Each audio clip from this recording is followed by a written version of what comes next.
notre invité, François Asselineau, président de l'Union populaire républicaine, candidat à l'élection présidentielle. Bonjour. Bonjour. Alors, on vous connaît peu. Qu'est-ce que l'Union populaire républicaine?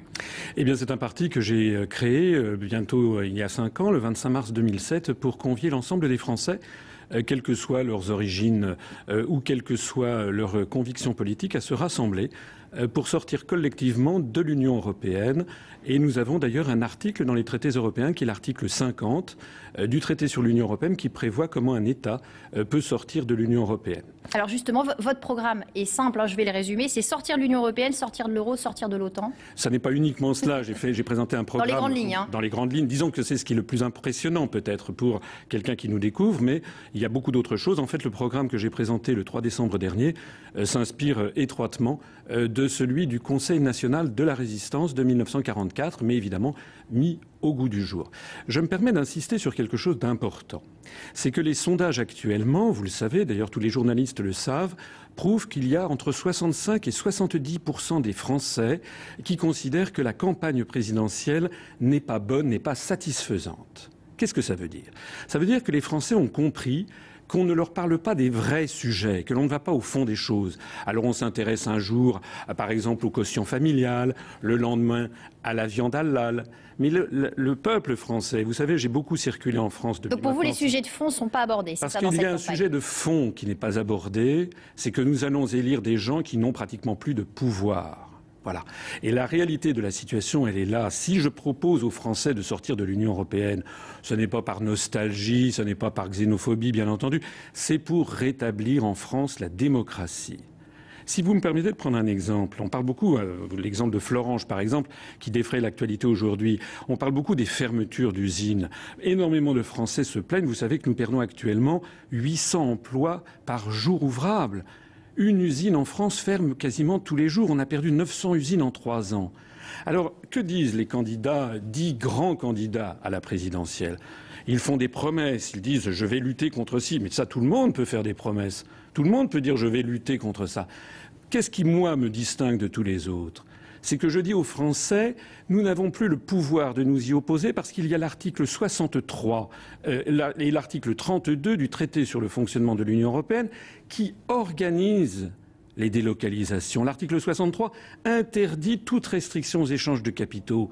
Ça veut donc dire que M. Hollande, si M. Hollande est élu, puisque tous les médias font en sorte que M. Il est en tête des sondages, en tout cas. Voilà. Oui, mais vous savez, c'est ce que les Américains appellent les prophéties autoréalisatrices. C'est-à-dire qu'à force de dire que M. Hollande va être élu, il va finir par être élu. Mais je donne rendez-vous à mes concitoyens, en particulier aux concitoyens de gauche, pour dans 6 mois ou dans 1 an. Et dans 6 mois ou dans 1 an, ils diront « Ah, mais on ne comprend pas, il fait la même politique que Sarkozy ».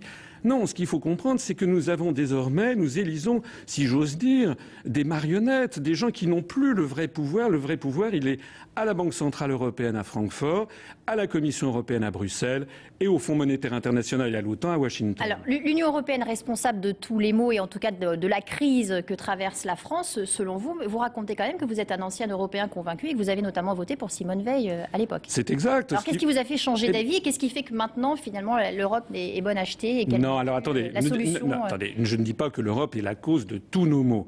Je dis qu'elle est la clé de voûte des problèmes pour une raison simple. C'est que l'on ne peut pas faire avancer un pays, on ne peut pas le réformer si les gens qui le composent, si le peuple qui le compose n'est pas maître de son propre destin. Moi, ce qui m'a fait évoluer, c'est que je ne suis pas un candidat fantaisiste. Je suis, excusez-moi, mais je suis un énarque. Je suis sorti. Vous êtes un homme du sérail, on va dire, un ancien HEC. Vous avez fréquenté les cabinets ministériels. J'ai été dans des cabinets ministériels. Le cabinet de Charles Pasqua au Conseil général des Hauts-de-Seine entre 2000 et 2004. Voilà. Et j'ai été également délégué général à l'intelligence économique au ministère des Finances, c'est-à-dire, excusez-moi, mais au centre des opérations. Donc je connais quand même bien les choses. Et ce qui m'a fait évoluer, c'est que j'ai découvert progressivement ce que mes compatriotes ignorent.